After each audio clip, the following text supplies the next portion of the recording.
ئەریک کارۆڵ نووسەر و نیگارکێشی ئەمریکی کتێبی منداڵانە کە بەکارە بەناوبانگەکەی The Hungry Caterpillar لە دنیادا ناسراوە لە تەمەنی 91 ساڵەییدا کۆچی دوایی کرد. خێزانەکەی ڕایەنگەیاندووە ناوبراو ماوەیەک پێشستا لە ماڵە هاوینیەکەیدا لە شاری نۆرتهامپتۆنی ویلایەتی ماساچۆسێت کۆچی دوایی کردووە. کتێبی The Hungry Caterpillar چیرۆکی کرمێکە کە چۆن دەتوانێت ببێ بە پەپولەیەکی جوان و بە دنیادا بفڕێ. کتێبەکە لە ساڵی 1969دا چاپ کراوە و زیاتر لە 50 ملیۆن دانەی لێ فرۆشراوە و بە 62 زمانیش وەرگێردراوە. لە ساڵی 2003 لە چاوپێکەوتنێکی ئەسۆشیێتد پرێسدا خودی نووسەر لەبارەی کتێبەکەوە بەم شێوەیە دەڵێت: من کتێبی The Hungry Caterpillarم 50 ساڵ پێش ئێستا نووسیوە. گەورەترین شتی کتێبی مناڵان یان هەر کتێبێکی دیکە ئایدیاکەیەتی و ئەوەی کە بیرروکەکەی لەکوێوە هاتووە.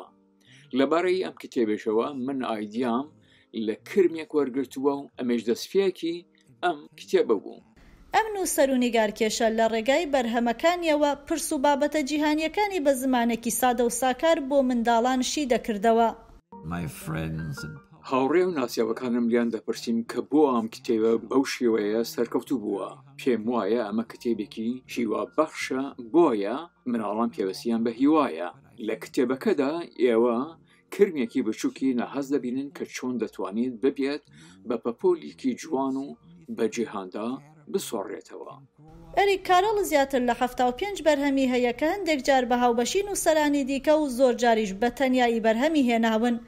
یەکێک لە دوا بەرهەمەکانیشی بە ناوی The Nonsense Show لە ساڵی 2015دا بڵاو کراوەتەوە. لەم نووسەرە خۆشەویستەی دنیای منداڵان کوڕ و کچێک بە دیاری ماونەتەوە.